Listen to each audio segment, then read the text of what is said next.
And Joseph said, "Let there be light." And there was light.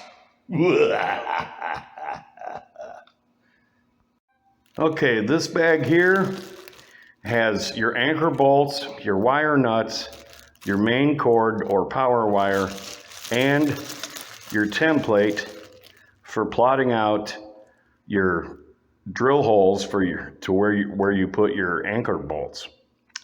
Okay, so this is very important. Make sure you got this bag, because if you don't have this bag, you ain't going nowhere. Okay, this is the head of the lamp.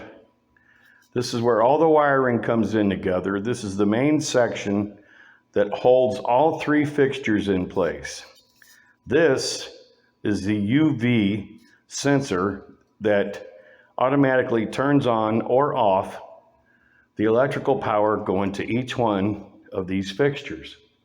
Now, I didn't show in the previous video or previously, the first thing I did is I took those three screws out of that cap that was attaching it here on the head. What I'm going to do now is there's a rubber grommet here along with a plastic nut, and there's a rubber grommet in here. I'm going to remove this plastic nut and this rubber grommet, pull the switch out and get it out of the way until I get those three fixtures drawn in to this head. There you go. Alrighty then, as you can see, I'm working on the lamp fixtures for the exterior lighting here at the church.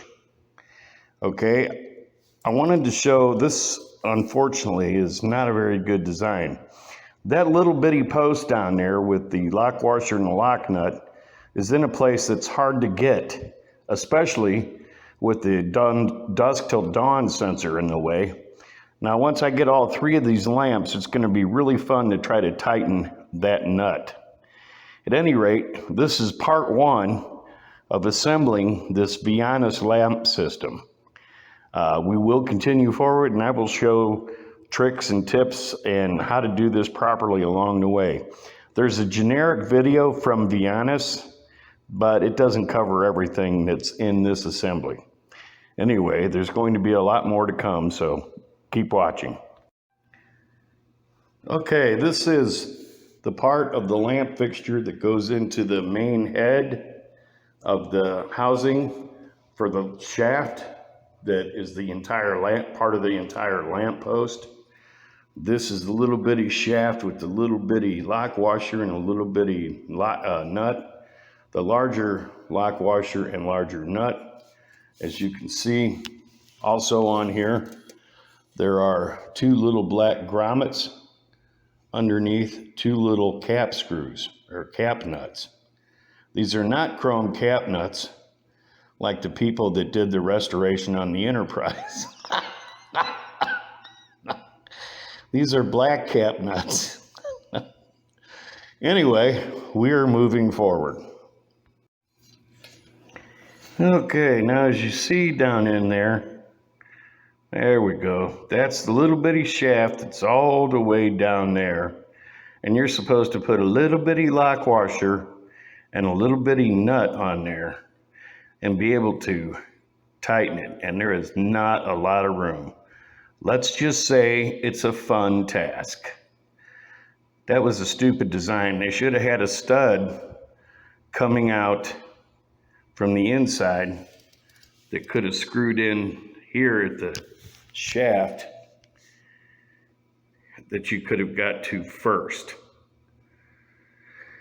But that's not the way it was done, so moving forward, I'm gonna use needle nose pliers and do like I did over here on this side. Alrighty then. All right, as you can see, I've got all three lamp fixtures tied into the main head. I've got the wires coming out of each fixture through the top. I'm getting ready to add this light sensor, which comes in on the side, and then I'm gonna wire everything together. I'll show that and explain it in a minute. Alrighty then, let me tell you what I've done here. I'm just about ready to test this. Okay, this black wire coming into the base here This is your main power supply. This is your main 110, 120 volt AC.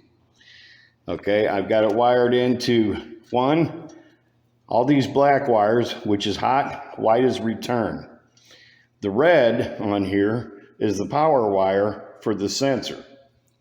So you've got two different hots. You've got the red hot and the black hot. Okay, this is the hot just for the sensor.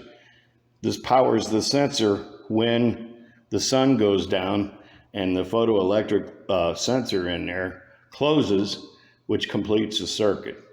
I also twisted all the wires together, but I made sure that the wire nuts, this is a wire nut, was very tight on both sections, both wire sections, both leads, both runs, whichever you want to call it. Then I taped with 3M black vinyl tape. 3M is the best tape on the market. And I taped it in the same direction that I twisted the wire nut and twisted the wires, because this makes an extra strong connection. It won't allow the wires to slip down, slip through, pull loose, and it keeps moisture out, which stops corrosion. So I did that on both sides, the hot and the return. This way the circuit will last much longer because it won't corrode. It won't corrode, it won't pull loose, it won't vibrate loose. There you go. Now I'm getting ready to test it. And Joseph said, "Let there be light." And there was light. Alrighty, so there is the fixture, the lamp post. I'm getting ready to put the cap on top of the fixture, run the wire down through the lamp post, make sure I've got plenty of wire, screw the lamp post into the fixture, and this one will be ready to mount, and I'll start on the second one. We may not be able to get these mounted today, but the majority of the work will be done. We'll have to go outside. It looks like we're going to have to change one fitting and a piece of conduit to maybe pull some new wire. Anyway, that'll be a totally different video altogether. So I'll show you this when it's fully done, and I'll plug it in so show that it works. It's all 100% done, and that will be the end of it for today. Alrighty, so when I had everything wired together earlier, I bypassed the UV sensor because I wanted to test the light fixture sockets and the LED lights. So I bypassed all that. Now I went in and I've rewired it properly, put all new wire nuts on, taped everything up, stuffed everything in, and put the cap on top with 3 screws. What I'm going to do now is going to take half of the shaft over there. I'm going to pull the bottom part off. I'm going to feed the electrical wire through that shaft and thread it onto the top here.